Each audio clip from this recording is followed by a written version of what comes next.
Welcome back to the Whatnots Reactor Core number 121. My name is Kyle Springer, and I am joined by Melissa Wilkinson to talk about The Flash. Melissa, how are you this morning? I'm doing good. I have to tell you about my theater going experience, because I think this really colored my experience with The Flash. My childhood AMC movie theater closed during lockdown, as many did, but didn't reopen. It was bought out by another company called B&B, a Missouri's own local theater company, but not in any particular area of Missouri I happen to be in. So this was my first B&B theater. I walk in, it's the building I know from my childhood, completely revamped and remodeled and glitzed and unrecognizable. And I saw The Flash in what is known as Screen X, which is 270 on the sides. Yes. 270 degrees of film. And it kicks in right at the not immediately at the beginning of the movie. You're not watching this wall to wall in Screen X. Maybe only like 40 total minutes of the movie project on the walls. Okay. But you know the beginning of the movie where he starts to go into the speed force and then those kids yell at him and he tries to get their candy bar and like the logo almost comes up and then it disappears. But then he actually starts running, actually goes into the speed force and then says The Flash.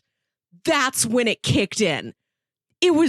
That's movie magic. I almost wept. I was amazed. Screen X was so good. This was the ideal mix of film and format. They were made to be together. I had so much fun. I'm in like a place that I have strong memories tied to, but I haven't been to in years. Now it's completely new. It's exciting. I'm such a movie theater nerd, and I am in a format of movie theater I've never been in before. Yeah, and it's like right here in my neighborhood. I had a giant popcorn. I was riding so high. I don't know if you can trust me to have any objective thoughts about The Flash. I'm just warning you.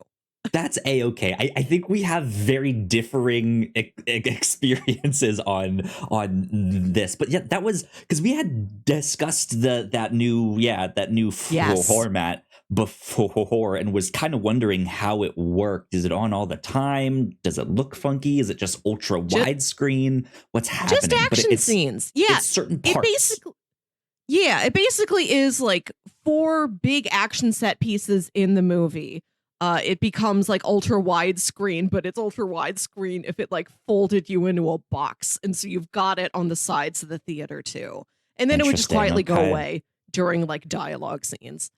That works then for like Speed Force, speed lines, Fast and the Furious, going extra fast, right? That stuff. I was inside the Speed Force. Me and Barry were one in that theater. There you go. Good stuff. So yeah, we saw The Flash. You went to go see it yesterday. I went to go see it on Thursday, like the first day that it was out in theaters. My partner was not interested in going to check it out, so I got to go earlier than I usually do. The theater was a little more packed than I was expecting, but then I remembered it was like, oh, it's summer. Like kids aren't in school right now. They can kind of go whenever. But yeah, there weren't too many people there in the theater. It was a nice experience. It was quiet. But yeah, I went into this movie with very low expectations. I think I can't say I've not been the biggest fan of the whole Snyder-verse, Batman v Superman, Man of Steel, all that stuff. Justice League I didn't really like, though I will say I did like the Snyder cut more than I liked the theatrical cut, but I don't think that truly helped it in the long run. So I was not expecting too much with this. And then, of course, with everything surrounding Ezra Miller, that also kind of tainted my, like, do I want to go see this? Do I not? All that stuff. But I went because I was like, some of the marketing actually looks kind of good they're doing something interesting here with Michael Keaton being back. I was kind of curious, but I wanted to temper my expectations going in. And at the very least, I will say that I had a good time. I don't think the movie is good at all, but I had a good time. Like it was a fun movie experience because I think it is just a dumb comic book movie through and through, and that's okay. Like they're trying to have fun in this movie. Don't necessarily think all the comedy hits. Again, especially with all the stuff around Ezra Miller. But it just I could tell that they are trying to have fun with this movie. And I ended up walking away being like, you know what? I kind of had a good time. It like, you know how sometimes you watch a bad movie and you're like, man, that was so bad. It was good. Like it was so bad. It was fun. That I think was my experience with this. So there you go. Well, I had a thoroughly fun time. The movie was more humorous, more lively than I was expecting. I think the trailers made it look like a little bit more dramatic. And there is drama in there. I think the emotional beats between Barry and his mother do hit. There are some very sincere, effective moments in this. I think it tells an interesting story. It's an interesting adaptation of Flashpoint. It's got really cool visuals and ideas in there. Fun to see some old faces again. I had a solidly good time. And I was very aware that I am in a specific Melissa-only mindset that other people aren't going to be in. But I have difficulty seeing what is there on the screen that makes people lukewarm on this movie. Yeah, we'll get into that in a sec here, but just more kind of general spoiler free thoughts. Yeah, if you are a comic book fan, this is basically just an adaptation of Flashpoint, the DC comics from, I don't know, 10, 20 years ago ish, from 2011 is when Flashpoint came out. So about 10 years ago, just over a decade ago.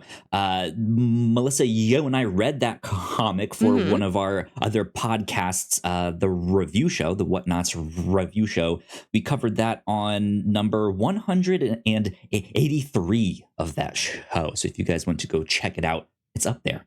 But yeah, I mean, it's basically a fairly straightforward adaptation of that with a few things mixed around.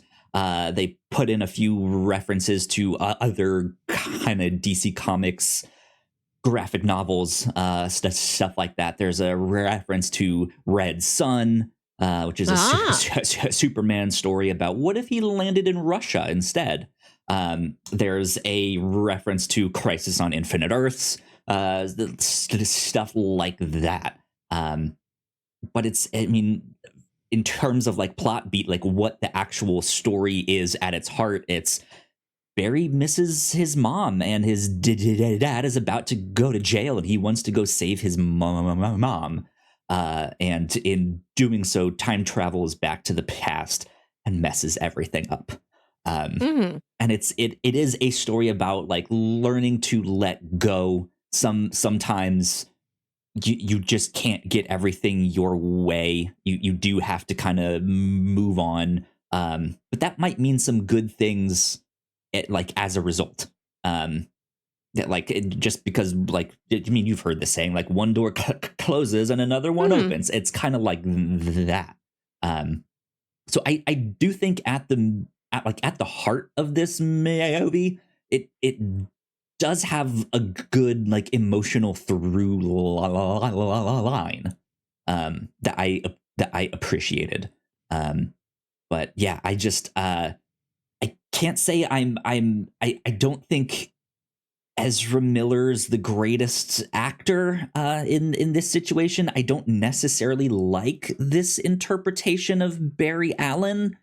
Um, I'm also not a big Barry Allen fan in general, but that's because in the comics he's just kind of this like milquetoast dude. He's kind of boring, Mhm. and that's why people kind of liked Wally West a little bit better when he came along, stuff like that. So I don't actually mind that they are trying to like I feel like make him more of a character and make him like okay, he's a little more socially awkward. He maybe has ADHD or something like that, right? Like I don't mind that they are trying to do an interpretation of that.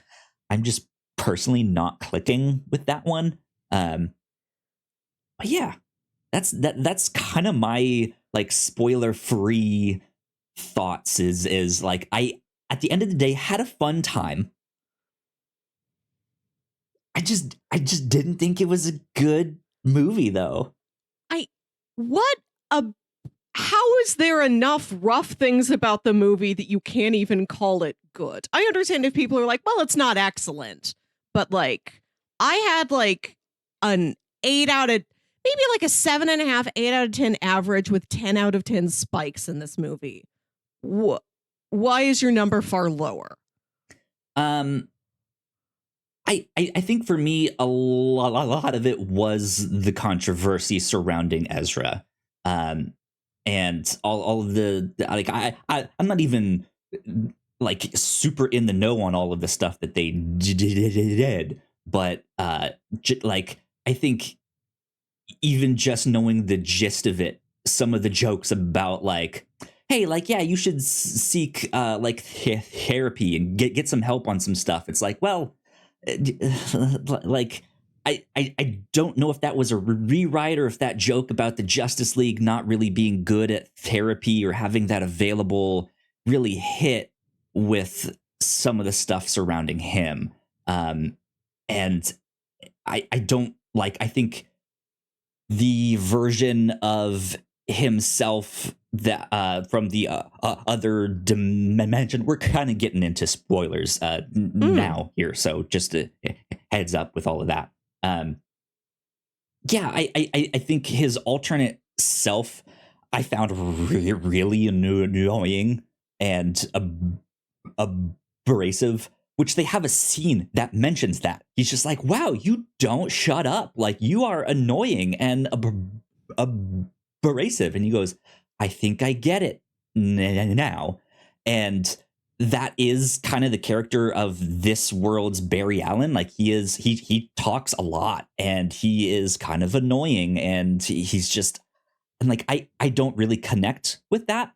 I'm not saying like it's a weird place because I think my first thought was like, well, you acknowledging that he's not a good person or like not a good character isn't like that doesn't necessarily redeem him or make him a good character. It's still a bad character, but I think that way of thinking is wrong. Like you can have characters who are annoying, right? Who might not be the best people, and that's okay. That is more kind of like real life. Like I've known people like him in my real life, and yeah, like I might find them annoying or something like that, but that's okay. Like that's where I'm like I'm wrestling with a lot of stuff of like, yeah, I don't necessarily like him as a character, but I also like that they are trying to find an interpretation of the character that works. Which is I think why I ended up having a good time at the end. Like, there is a lot of silliness, there's a lot of goofiness, and I think out of the like grim dark Snyder verse, this is one of the movies that comes off like a lot more lighthearted, and it's very comic booky, and it's not just like, I'm Batman, my mom's name is Martha and I kill people, right? It is a lot closer in tone to the Shazam movies, even though it is about older characters. And we had a similar discussion earlier this year. I had so much fun at Shazam Fury of the Gods. Yeah. Yeah, like I enjoy the lightheartedness of this. Sometimes it's a little bit too silly for me. but yeah, I think that is the redeeming quality for me, is that it kind of swung for the fences in that regard. Like it's trying to be nonstop, it's trying to be fun, it's trying to just be a comic book movie. Where like they will do some dumb, silly things, and that's kind of a-okay, right? Um, Hmm.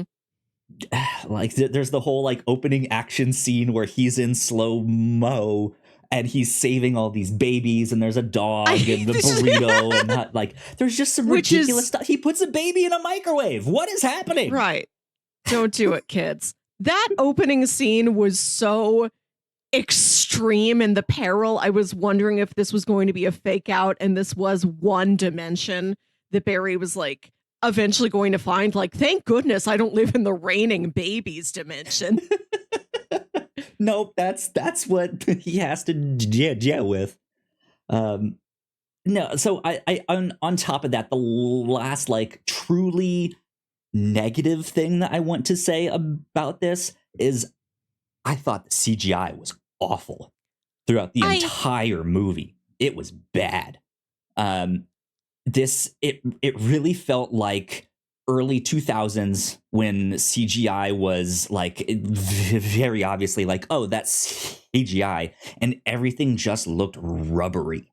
It had that like Matrix rubbery look to it, and I feel like that's a big step back from a lot of other movies. I mean, I even think to like, I mean, I think more recently, a lot of people are also complaining about the Marvel movies and some of the CGI not being up to par. But there are like a number of Marvel movies out there that have some really good CGI that just looks incredible. And this, like every time I saw something in CGI, it was like distracting. It was just like, ooh, that looks bad. This is all on green screen. This is an entirely animated film. I'm a very sensitive person, and if I hear the word bad too many times, I want to crawl inside of myself like a turtle. But I'll say that if I have a soft spot for rubbery, I genuinely do. Something about it just hits the like early 2000s preteen part of myself where I'm just excited to go to the movies. Like I have a sense of childlike wonder when I go to the movie theaters in that I don't know why I still have when I'm 32, and I don't know if I was supposed to outgrow it like baby teeth. But I like the design of things. I do understand that they don't look photorealistic.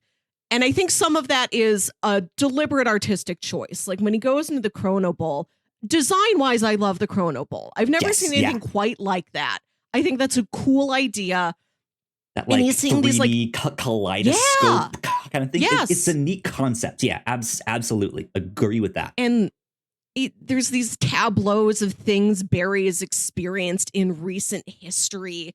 And they do have an artificial look, but it reminded me of like when Ego is showing the Guardians of the Galaxy those big ceramic eggs that tell his history. Like it felt purposefully artificial in the way that things like that are.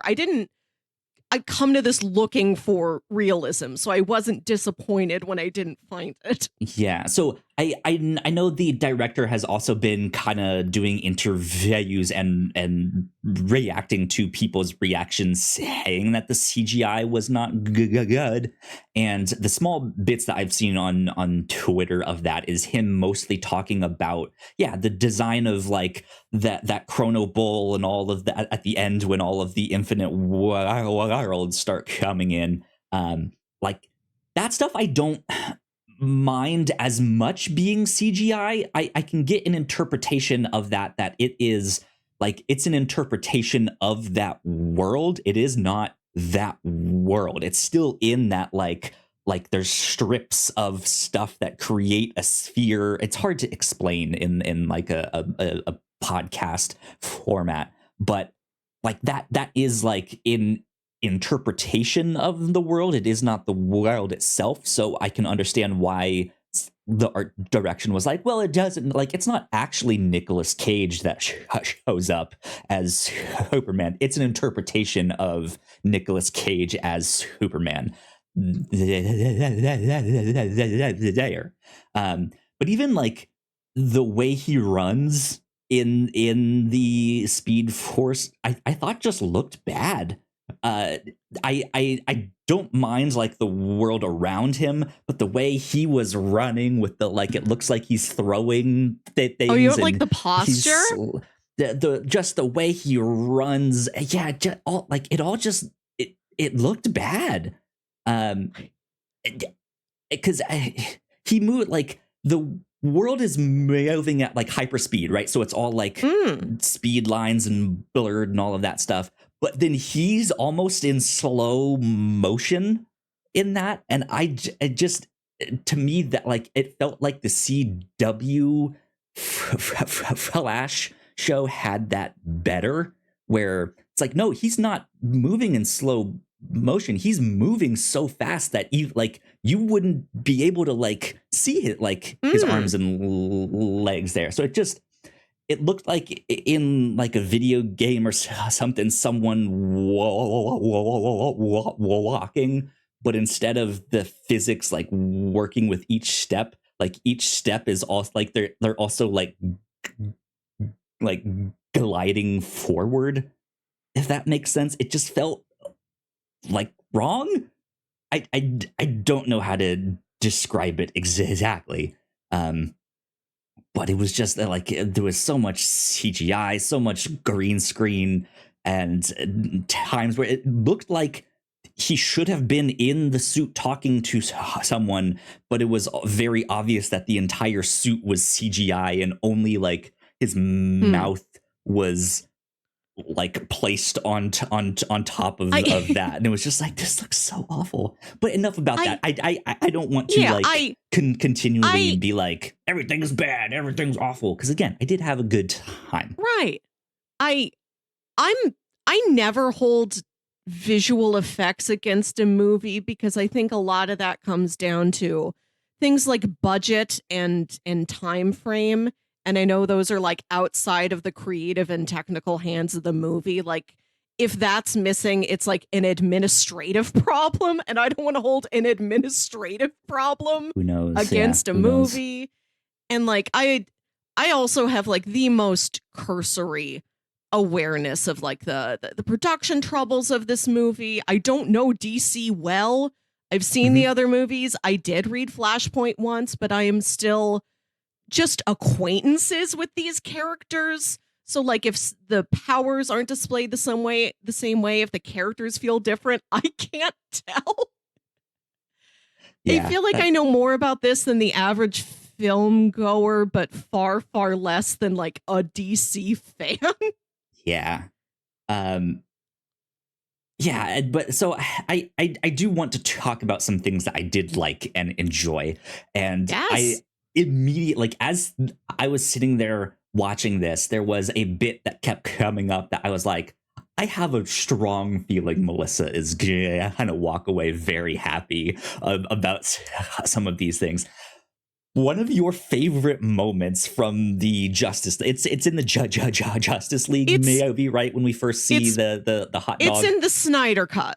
And it is in fact my official number one favorite part of the Snyder Cut, where you see Barry. I think it is Iris West that he's saving from like a traffic collision or something, and there's like a hot dog cart that's been involved. She was like, we saw each other recently, didn't we? Yeah. He's like, no. But yeah. And he's like, he has to eat the hot dogs for energy. Classic Barry. But at the end of the scene, he takes just like a wiener and puts it in his pocket, like for later. And it's not even a full hot dog with a bun. It's just a wiener. Yeah. And that's so silly in a movie that is otherwise so pensive and serious. It really lit up the 4-hour time span that I spent with Justice League, the Snyder Cut. And I was very happy to see like more hot dog antics in this. Yep. There's a lot of fun little details in the movie. He's got like a can of hot dogs in his fridge and his like I saw sad that. bachelor fridge. Not even a plastic pack like Oscar I Mayer, which didn't makes even me know think that that was they a just thing. had Canned like hot dogs. they just had generic like prop food. Like they didn't they just had cans and boxes, and they're like, what label can we stick on the can? I know, hot dog. Like the fact that that was thought of felt like a special treat for me. Yeah, absolutely. I'm glad you enjoyed that, because I thought that was really funny, and that he also like kept stealing food from people. Right, he got the pizza from that one dude, he got the hot dog from the other dude. You think he's about to save all these babies, and instead he goes for the vending machine. Right. He needs and then the energy. he goes for the babies. Yeah.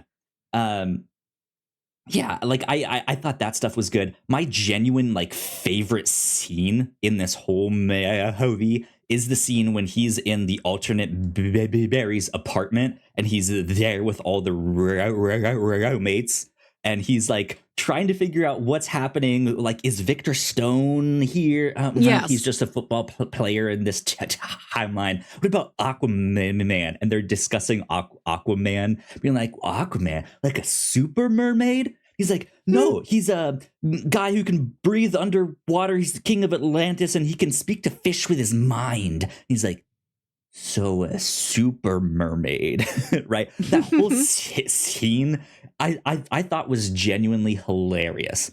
I loved that scene a lot. That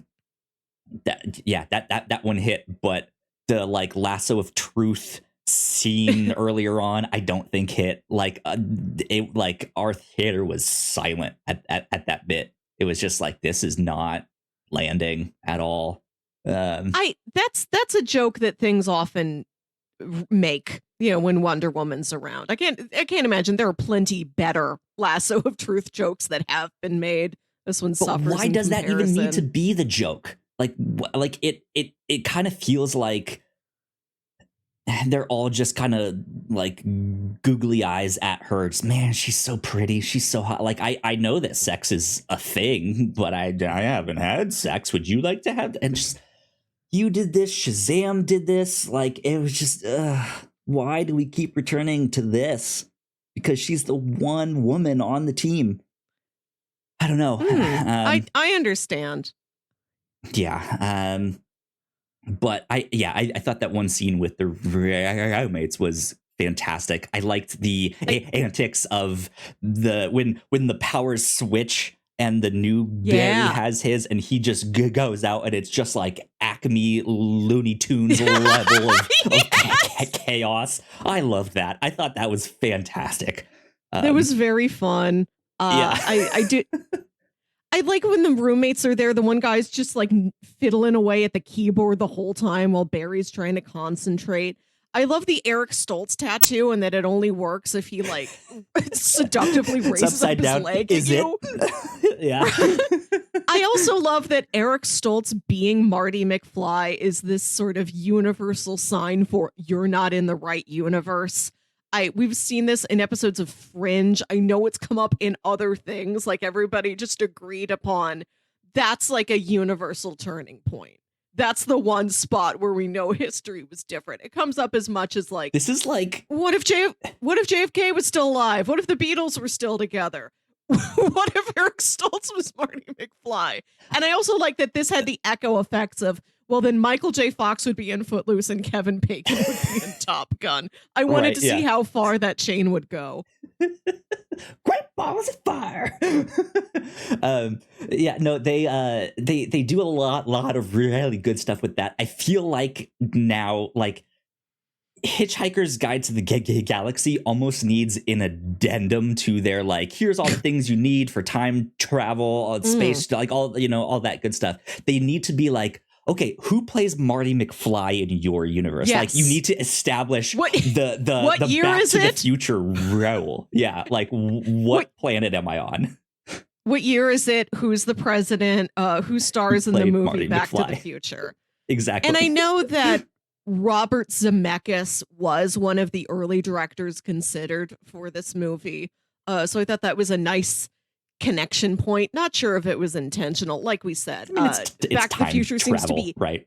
Yeah, Back to the Future seems to be everybody's latching point for am I in the right universe. I like that that's become the new language for the thing. Yeah. I did like the whole spaghetti explanation of stuff. I thought that made a lot of sense. This movie made me hungry for Italian food, not just hot dogs. There you go. I want to shout out the production design real quick for the ways that the various rooms are decorated, like Barry's room, back at his parents' house with, living here with the roommates. They are, of course, filled with WB branded properties, but I feel like there was real care taken with what specific properties they chose. Mm-hmm. Like when he's hanging out with his roommates, this is like in the setting from where I think he like goes and does what you just described as the Acme madness of younger Barry running around, getting in all sorts of trouble. Like there was a Looney Tunes desktop on his computer. And from what we know of this younger Barry character, he seems like he would be totally into the Looney Tunes. Like that doesn't seem out of place for that person. Absolutely. And then in Barry's room at his parents' house, there's posters for Inception, which is a story about layered realities and like past regrets and losses driving your pursuit into something metaphysical. And there's posters for Pacific Rim, which is about two people developing this like neural connection. And I Am Legend, which included a Easter egg or like Batman a prediction of a fake future movie. Yes. Batman v Superman, which is where we first saw the Flash. Like, I just want to shout out, I think it's great that they picked those posters. They didn't just throw up anything. They picked things that had like meaning to what this movie was. I think I saw a poster for the Animatrix. And interesting. Don't as obviously know the thematic connection point there, but I love that it's not the Matrix. It's the Animatrix. Which is a great one. Don't skip the Animatrix. Check it out. Fantastic. That stuff was interesting. I noticed that too. I was trying to look for Easter eggs in the posters and stuff. And I was looking for does he have a poster of Batman in his room or stuff like that? Or is there something like he has a book written by Carmine Infantino or something like that? Like I was looking for like names of like DC Comics writers and artists who worked on the Flash, and I'm sure there are a few in there.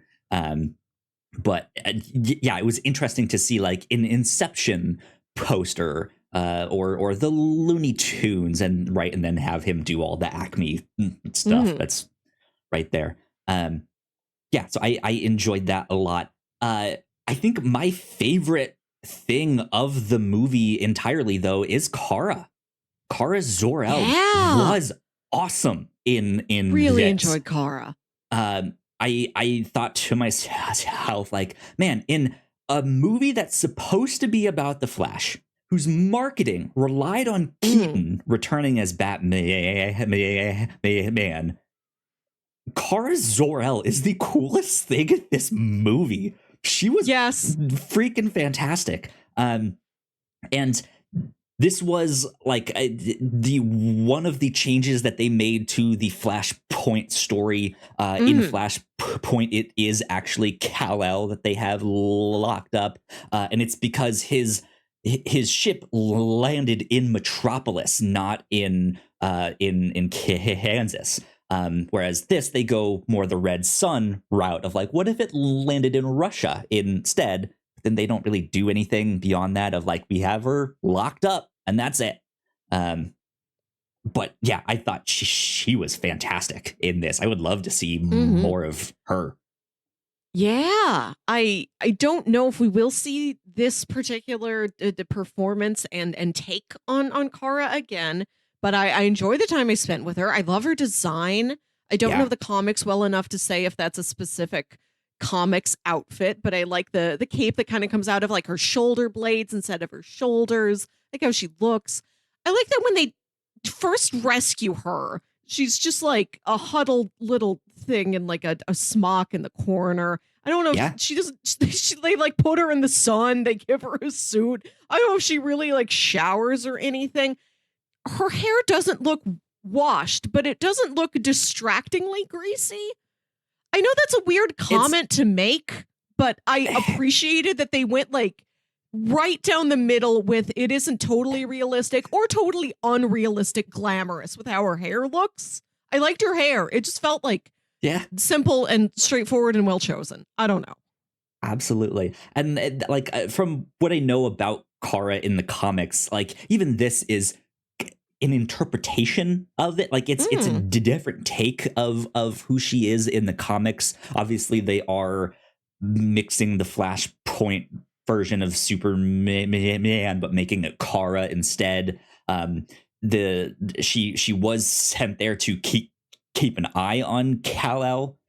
He never made it. That's kind of true in the comics too. I think in some interpretations, like her ship gets knocked off course, or she gets sent to the Phantom Zone on accident, or stuff like that, and that's why she typically ends up being younger than him. Of like, I'm actually the older cousin, but because I got stuck in some like alternate dimension, like you aged more than I did and stuff here. So that stuff was neat. I like she is obviously a much like angrier, darker take on the character. But yeah, like I think it worked. I think it fit. Like this is this is why I was saying like I don't mind interpretations of these characters on screen. I think where I end up liking a lot of the MCU stuff more than I do the DC stuff is that the MCU always felt to me that they got the characters right. Like at the core of who they were, they got those characters right and then could take them in different directions from that. And DC Comics always seems to try and change the core of the character, and they got it wrong. And so that's why I never end up connecting with the characters and being like, but it's wrong. And then you go off and do all these weird things with it. But that like this one seemed to work for me, whereas Barry did not. But yeah, I thought she was freaking cool. Mm-hmm. So, yeah. I enjoyed my time with Barry, but I don't know from other Barrys. I really just know this one and the other ones that I've briefly seen in cartoons. Yeah. To wrap things up, I think we have to talk about all of the cameos, all of the like infinite worlds coming in. What happened at the end of this movie? Melissa, what did you think when all of these like different worlds started coming into this chronosphere and we got to see like Superman from the like serials? We got to see George Reeves. We got to see Nick Cage. We got to all sorts of stuff here. First off, real briefly, I want to go back to the beginning of the movie and say, I really like the Jeremy Irons Alfred, and I never thought I would get to see him again. So that was a really nice surprise. Not a cameo, just a little bit more time with a beloved character who I won't get to see in this incarnation again. And I felt grateful. But I thought it was really sweet to take us back to George, to Christopher, to Supergirl. I'm happy that a Supergirl got highlighted among these Supermen. And when I saw, you just see him from the back, you see the longer hair, I knew that it was Nicolas Cage. I started clapping. I think I got lost in the moment, maybe clapped for an inappropriately long time. And it was just me. What's great to me is it's not only Nick Cage, but it's Kevin Smith's like spider, his giant spider idea. I loved that. The Thanagarian snare beast. Exactly. I hit the rafters with this. Like there have been meta nods to the failed, I think that we're going to call it Superman Lives movie in the past. Like Nick Cage voices Superman in Teen Titans Go to the movies, which was I think the first time he actually got to do it. Yeah, and then they did that plot in like Justice League Unlimited, I think. It's in one of the Justice League cartoon. Cool. No, it might be in the Superman cartoon proper. And I think Kevin Smith ends up voicing a bystander in the whole situation where this like giant spider and Superman has to fight that, and he's just like, man, this would make a great story. So like they're having a number of references to that in what would eventually become Wild West, which is just crazy. That made me so happy to see Nicolas Cage. And then at the end of the movie, at the very end, when Barry is on the phone with Bruce, and I'm like, I don't think this is Ben Affleck's voice. Is this Michael Keaton's voice? Is that the twist at the end of this, that he's found himself back in a reality where like, that Bruce Wayne does live in his universe. He gets to be reunited with this new friend that he made. And when George Clooney steps out, my back arched. I almost like rose from the seat. I lifted out my arms. Truly an incredible moment. And what gets me about these cameos, I love a redemptive cameo. When you get to see somebody whose project like never totally got off the ground, or like it was maligned, but it still has a core of people who like it, or it's been reevaluated in recent years, or like in the case of George Clooney, people didn't like Batman and Robin, and he was embarrassed by Batman and Robin, and to know that he's sort of come around and found an appreciation for this role that he had and for the people who did like it, and how much fun probably it was to some people making it and viewing it. Yeah, that feels positive to me. Like I get not just a, hey, it's him, I know him, but a sense of growth. I don't know. It feels warm, not just like a cheap cameo. Like it feels like there's some sort of an emotional journey behind George Clooney. Yeah, I agree. Like I like the cameos. I like the multiverse stuff, and as a big comic book nerd, like I love that we can then bring in all these different actors who played them over the year. I think that stuff is neat. I think it works better in some movies and maybe has a more emotional punch than others. But it's still neat to get to see George Clooney step out of the car, and it's like, you're Bruce Wayne? What's going on here? It's like, oh man, I still screwed things up. But maybe that's okay. Like maybe we can keep you as Batman this time, and I'll just live here in this universe now. And I do have to say, like I have seen some people online questioning the inclusion of some of these cameos. As much as on one hand, for the average movie goer, it might be neat to see all of these. If I'm not mistaken, I think it was the Superman that played him in the serials, in the like TV serials. That guy has I think was typecasted so bad it kind of pushed him to suicide, and he has no living relatives, so they're not even sure like who has the rights to his likeness. The whole thing just felt like, are you even able to include this in here? This feels icky in kind of a weird way. I'm not sure all the details that went into that. But I think just something to be aware of. But still, I for one enjoyed all of these. Yeah, cameos. it feels like they are paying respects to the incarnations of these characters that existed in the past. Felt like it was done with a good heart. And I learned later that they did like a CGI recreation of Christopher Reeve, but I wasn't able to tell that in the theater. That is a blind spot for me. I am aware of the Christopher Reeve Superman films. I've never seen them in full. So I can't tell if that's like a new face he's never made before. And I know it didn't look like exactly like they took it out of a 1978 film stock, but I thought, of course it wouldn't. They would probably have to do some sort of digital upscale or some sort of effect on it to sort of meld it with this digital chronosphere space that we are in. I just would say that I do understand the criticisms people have had now that I've learned about it, but they're in the moment. I didn't know anything was wrong, and I like to see him. Yeah. Absolutely. Yeah, I mean, at the end of the day, I had a good time. I don't think it was a good movie, but I am excited to see what they do with Blue Beetle. I think that's the next Yeah. DC movie that we got.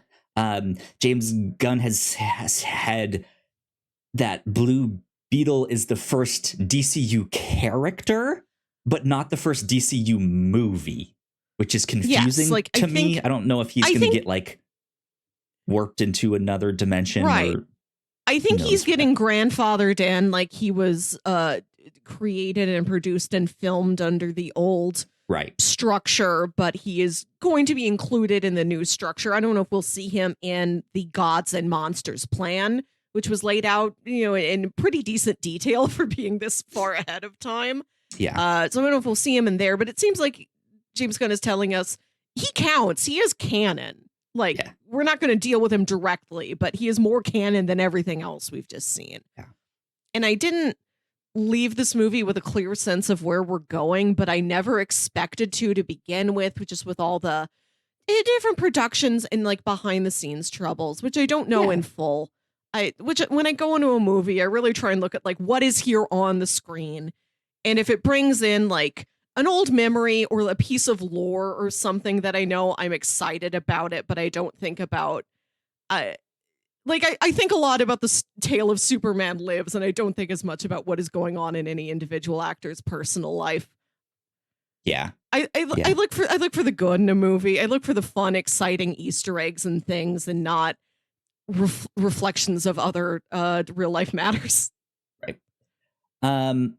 Last but not least, the director of this movie, Andy Muschietti, I believe is how you say his name. I could be wrong there, but he has been tapped to direct the new Batman Brave and the Bold movie, under James Gunn's watchful eye.